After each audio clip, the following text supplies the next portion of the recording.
motel in Poznań, that is northern Poland, and some money.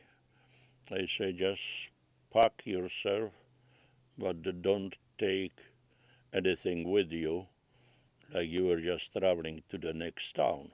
Don't try to take a suitcase or anything. She did put on her breast the photographs that you see in the album, not the album. She didn't have the album, just the photographs, some of them. And I will meet you there in a week. And I went from one address to another and told the wives of my friends the same thing. Go to that motel, rent a room, and stay there until I come. And I collected 10 wives and 7 children, plus Clara and John. That was 19. And I was only 24 years old. I didn't have anything with me. Anyhow, came the day, I counted the heads, and I can't believe, how can you take 19 people across I was the 20th, across the 2 borders between Poland and East Germany, then East Germany and West Germany. How can you survive? Let's try. And this Poznań was a town where the train line was from Warsaw, Poznań, Berlin. So, I'm going to reposition one more time. Yeah, this is amazing. Yeah. This is exactly what I wanted to get. Go ahead.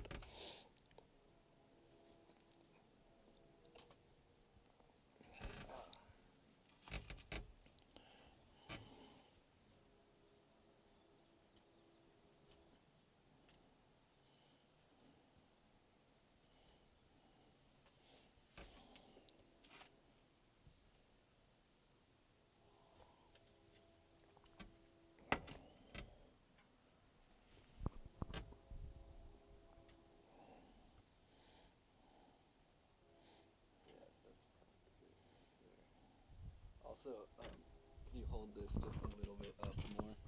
It doesn't necessarily need to be that close, just, Up. So, Up. yeah. Okay.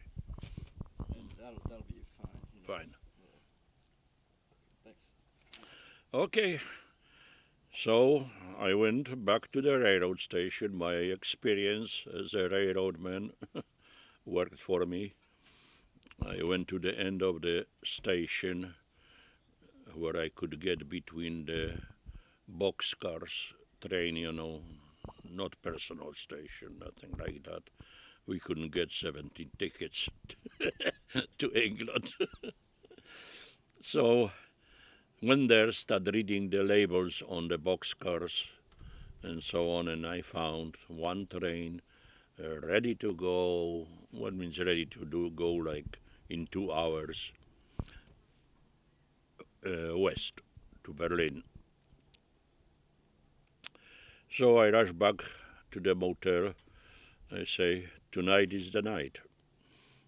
They were all sitting on the edge of the bed, Nobody has any suitcase, doesn't carry any clothes extra.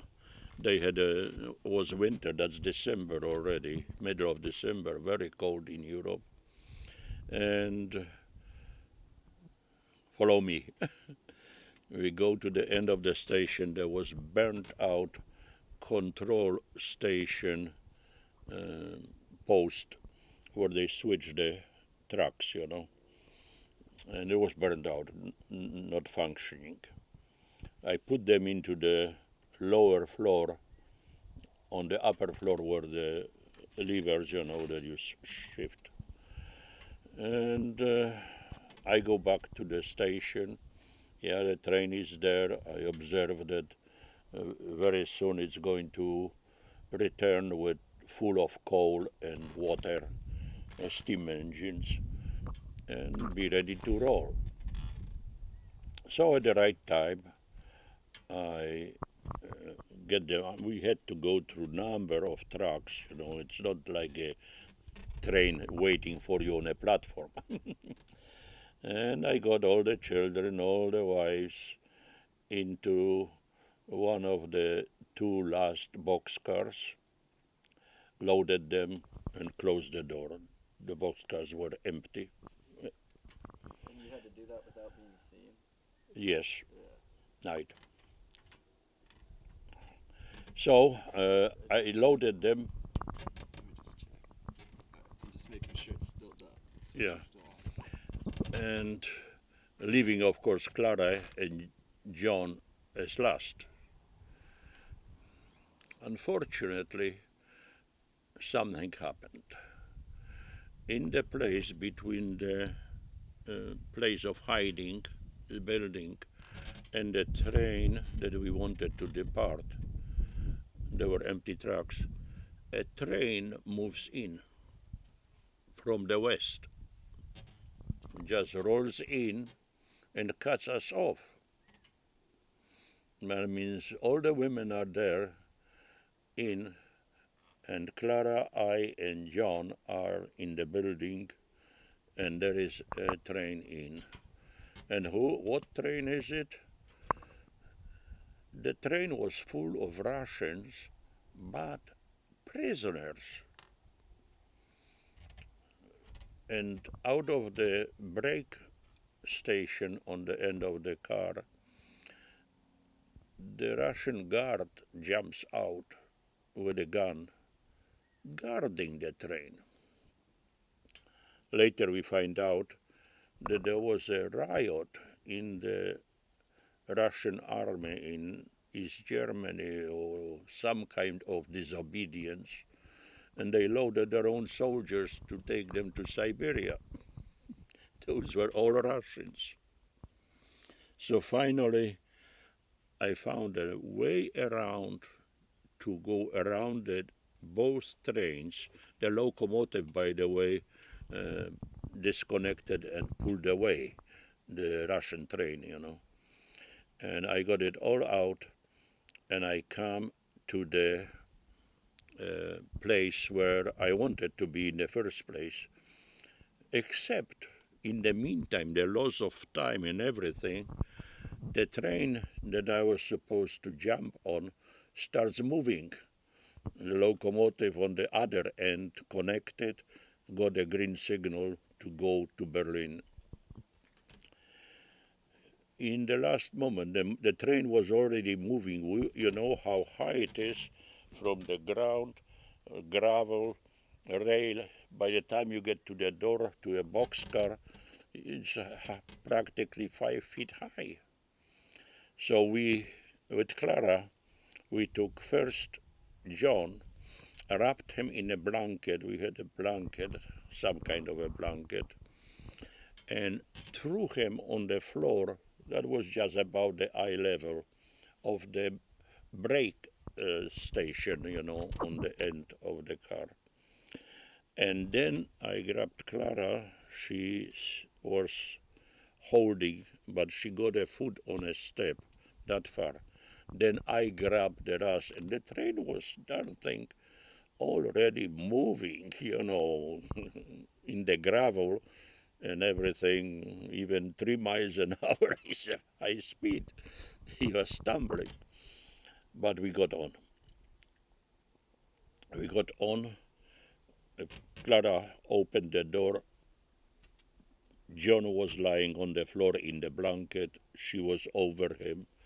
I pushed myself in. It's a small place, and closed the door. And we left Poznan. And the other women were there? They were in the boxcars. They were comfortably locked in, you see, because I first accommodate them, And I say, well, I take Clara with me, right? And the train starts moving. From my experience, on the way in, in that place, the bridge between over the Oder, River Oder, which is present border between Germany and Poland, close to Berlin, Frankfurt on the Oder, was blown up during the war. So the rails were made on pontoons. It was too important a line, which is big flatbeds like barges, you know. They are tied together and the rail is built and the trains are moving. And they have to move at a very low speed, you know, like 2 miles an hour. And the train gets across the river. That's the military engineer's construction of a floating bridge.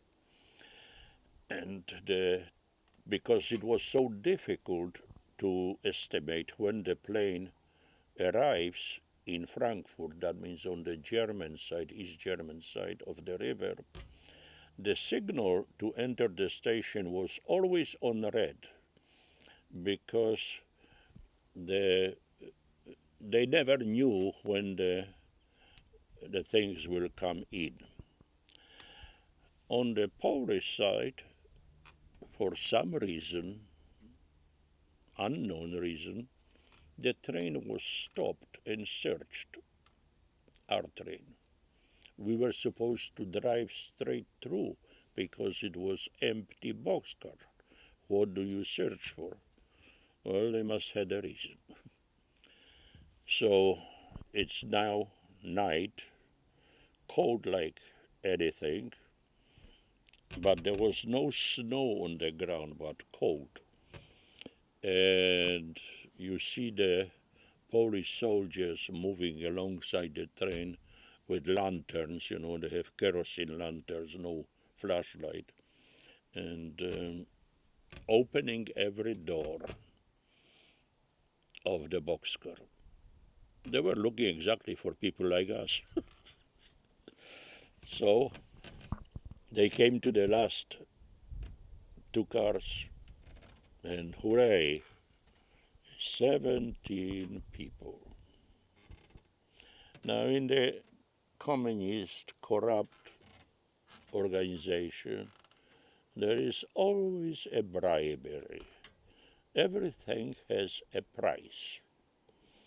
I was prepared for that too. That if I get caught, you know, I must have so much money to buy myself out. What I did not know, because I lost a week traveling over Poland, the price doubled. And I didn't have enough. And those Polish soldiers, that they stick to the price. It's almost a contract. Now it's 2,000 zloty per person, 2,000, 34,000, 40,000 zloty. I didn't have that kind of money.